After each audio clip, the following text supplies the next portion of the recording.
This tutorial where I'll be going through the 2024 GCE question paper. Okay, thank you, Lord. Thank you, Jesus. Question 1. Chemistry is useful because it, option A, causes pollution. No, this is the negative effect of chemistry. Option B, can be used to separate crude oil from, can be used to separate fuel from crude oil. This is definitely correct, and this process is what we call fractional distillation. Okay, it's one of the many importance of chemistry. Right. Question 2. The following diagram shows the energy changes of a state of a substance. Which of the following statements is correct? Energy is, statement A, is absorbed in process 1. A process that leads to absorption of energy is an endothermic process. Okay, remember, in an endothermic process, heat energy is required in order to break the bonds of a substance. So, as we can observe in process 1, the bonds of a solid are supplied with energy so that they are broken down. So this is definitely correct because energy is absorbed in this process 1. Okay. Question 3. Which of the following pair of gases would diffuse at the same rate when left in the same environment? Okay, so the gases that would diffuse at the same rate are the gases that are having the same molecular mass. Okay, so here we just need to compare the molecular masses of the two gases. So if you compare, you observe that the answer is option B, because the molecular mass of carbon dioxide is 44 and the molecular mass of propane C3 should be C3H8 like this. It's also 44. So since propane and carbon dioxide have the same molecular mass, they would diffuse at the same rate. Okay. Question 4. Elena separates sugar from pieces of broken glass by dissolving the sugar in water and filtering off the broken glass. What is the filtrate? Okay. Alright. So the filtrate here should be the sugar solution because broken glass cannot pass through the filter paper. Okay. So the broken glass cannot pass through the filter paper and it cannot be pure water because sugar will dissolve in the water so that it forms a sugar solution. So this means the best answer is option D. Question 5. Two different food colorings X and Y are tested using chromatography. Three pure dyes 1, 2 and 3 are also tested. The chromatogram is shown. Which statements are correct? Okay. Alright. Statement A. X and Y both contain 2 or more dyes. Okay. So X and Y. Yes, this might be true. Okay. Statement 2. Dyes 2 and 3. Alright. Dyes 2 and 3 are present in X and Y. So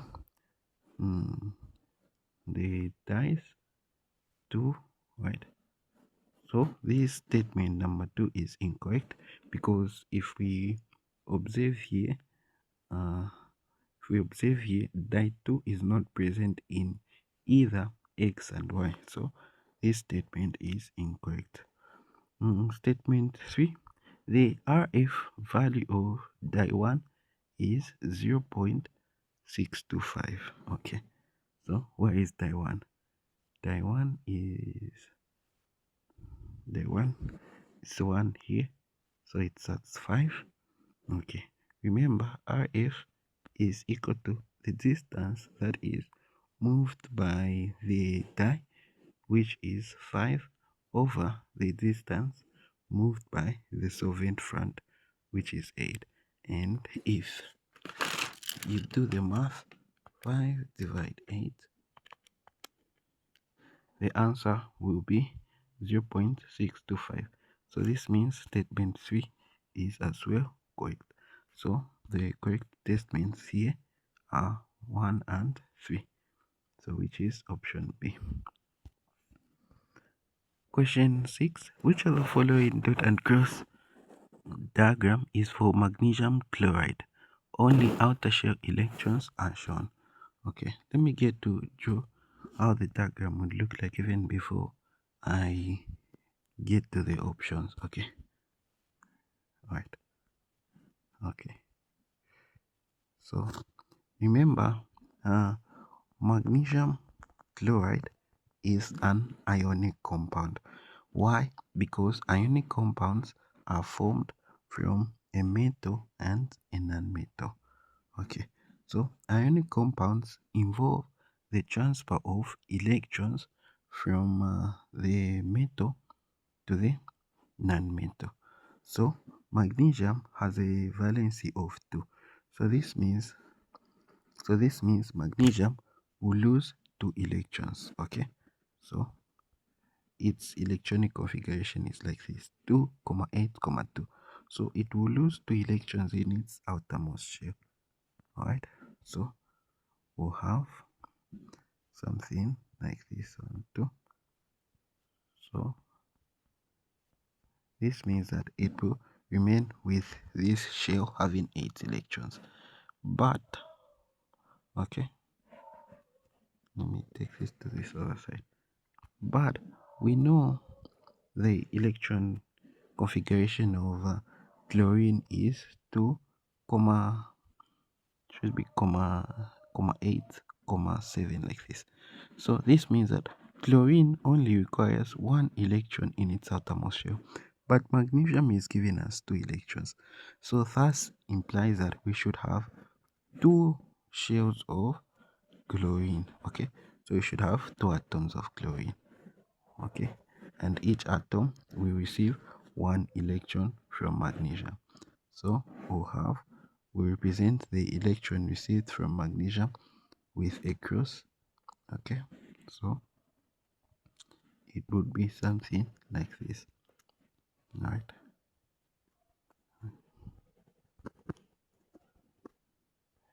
Again, I'll represent the electron from magnesium with a cross.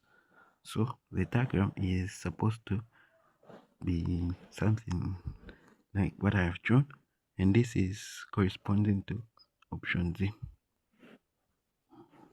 Okay.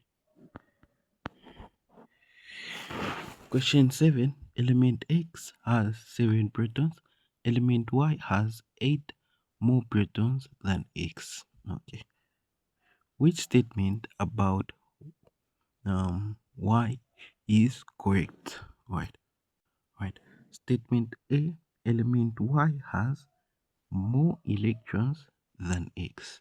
Has more electron shells than X. So to do this, let us write the electronic configuration of both X and Y. So element X has 7 protons, meaning its electron configuration is 2,5. Element Y has 8 more protons than X, so meaning that the total number of protons for element Y is 15. So its electronic configuration will be 2,8, 5. And as we can see, statement A is correct because it's saying that Y has more electron shells than X. As we can observe here, the X has 2 shells, but Y has 1, 2, 3 shells. So therefore, this statement is definitely correct. Let's go over the rest of the choices to have a much broader understanding.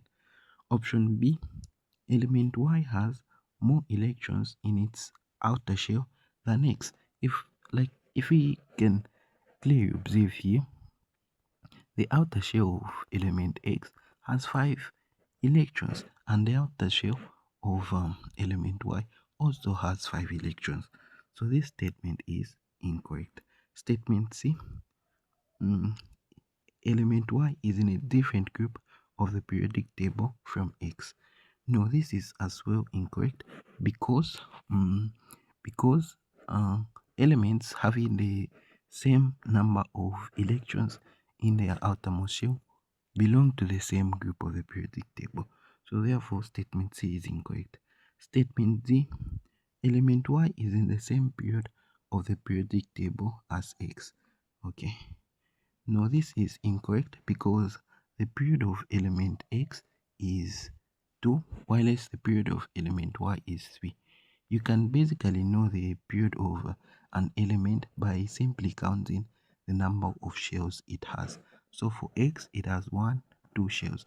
So it belongs to period 2 of the periodic table. For Y, it has 1, 2, 3. So it belongs to period 3 of the periodic table. Therefore, statement D is also invalid. Right.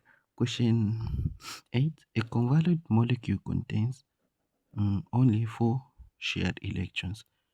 A covalent molecule Q contains only 4 shared electrons. What is Q? Okay, let's get to draw each option. Okay, so we're saying that it only has 4 shared electrons. Okay, so the element that has only 4 shared electrons here should be option A, which is water. Why? Because one bond, this one line here represents 2 electrons. So we have 2 electrons being shared there and also 2 electrons on this other bond. So in total, we have 4 electrons. So this is corresponding to the information that we have been given in the question. Therefore, here the answer is supposed to be option A. Question 9. The element boron has 2 isotopes. Okay, the relative abundance for the isotopes are in the ratio 1 to 4 respectively. Which of the following is true about boron? Okay,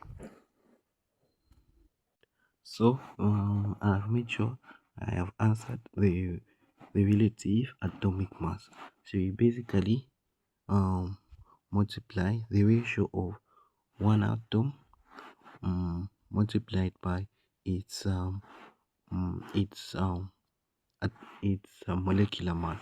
So first the molecular mass of boron 10 was 10 like this. So I did 1 over 5 multiplied by 10, and for the other one that has a ratio 4 out of a 5, I multiplied it by its relative molecular mass of 11. So that's how I got the relative atomic mass to be 10.8. So the answer should surely be option C. And this is correct because the electron configuration of boron, since it has 5 protons, is 2, 3. So this part is also correct. And the atomic number, which is also known as the proton number, is the one on the bottom, and it's 5. Therefore, statement C is the best answer. Question 10. 3 beakers B1, B2, and B3 contain dilute HCl, aluminium oxide, and copper 2 oxide, respectively.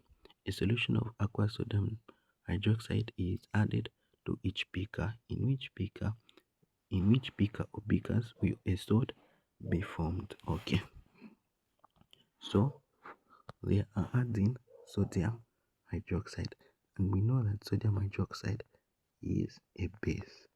Okay, or it's an alkali, it's the same, right? Okay, so when this sodium hydroxide reacts with the dilute hydrochloric acid, it will form a salt. Okay, because this type of reaction is called a neutralization reaction that leads to a formation of a salt and water. So in B1 we expect a salt to be formed. Then um, in B2 there is aluminium oxide. Remember, aluminium oxide is what we call an amphoteric oxide. So, amphoteric oxides are very special in that they have the ability of reacting with both acids and bases to produce a salt. So, when you add sodium hydroxide to aluminium oxide, it will also form a salt. Okay, a salt will also be formed. So we expect to have a salt in beaker 1 and beaker 2 and not in beaker 3 because the copper 2 oxide is not an amphoteric oxide. It's only amphoteric oxides that can react with both acids and bases. Other examples of amphoteric oxides besides aluminium oxides, we have lead oxide as well as zinc oxide. Okay, so here the best answer is option B. Question 11. Which of the following ionic equation is for the reaction of solid calcium carbonate with dilute hydrochloric acid? So here, mm, here we will eliminate option C and D because we know that when we are forming ionic equations, since they have said solid calcium carbonate, the the the chemical species that are in solid states do not do not cannot be decomposed. It's only the chemical species that are in aqueous solution that can be decomposed. So because they have made a mistake of decomposing calcium carbonate in option C and D, we will eliminate it. So we remain with either A or B. Okay. So, from what I can see, B seems to be the best answer because it's the one that has a balanced equation. If you check option A, it's not balanced because we have one calcium atom on the reactant side and on the product side we have two calcium atoms. So the reaction is not balanced. Therefore, here the best answer is option B. Okay. Question 12. The presence of ammonium ions in a solution can be shown by adding a reagent, warming the reagent, warming the mixture and testing the gas evolved. What is the reagent and the result of the test for the gas? Okay. So the reagent that is added to verify the presence of ammonium ions should be a strong alkali such as aqueous sodium hydroxide or, aqueous potassium hydroxide. So these are the strong alkalis that are used to test for the presence of ammonium ions. And we know that ammonium ions are basic in nature, okay? So they are basic in nature. Therefore, they would turn lead litmus paper to blue. Okay. So here they turn damp lead litmus paper blue here. Okay. So here the best answer is option A. Question 13. In a neutralization reaction, which change in particles takes place? Right. If you watched my video where I answered the 2024 question paper, you notice that this question is repeated. There, I showed that every time the neutralization reaction is like this. Okay, it's always like this. Okay, all right. So we have the hydrogen plus the hydroxide to form water. So in here, as we can observe, the reactants are ions. Okay, so they are ions to form a molecule called water. So this is the molecule. So we have ions to molecules, which is option C. Okay, right. For the more concept questions and the balancing of equations, I'll do a separate video on this part. Okay, so let me get to question 18.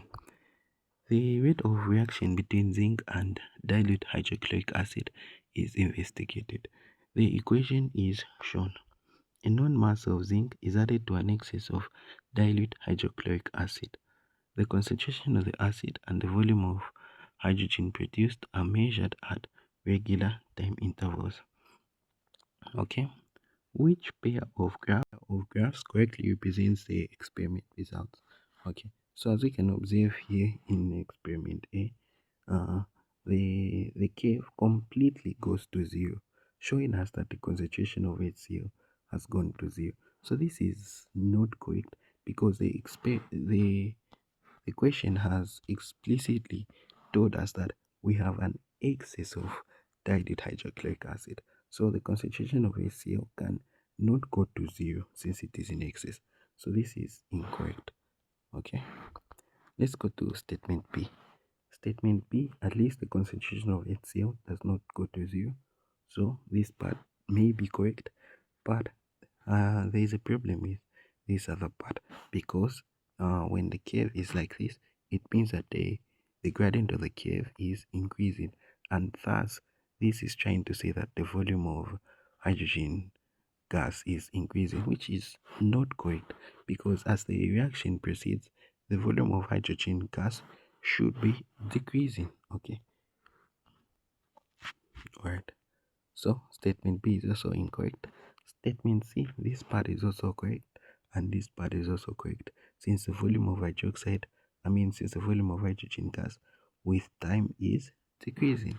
So the best answer is option C. It can't be option D. Question 18, question 19. In which of the following reactions will pressure not affect the rate of the reaction? You should remember that pressure affects the rate of reaction for gaseous reactants only. So here, since the reactants are in gaseous, pressure will affect them. And here on option B, since neither the reactants are in gaseous state, the effect of pressure here will not occur. Then for C, pressure will affect. Then for D, pressure will affect because one of the reactant is in gaseous state. So here, the where pressure will not affect is on option B. Okay. Question.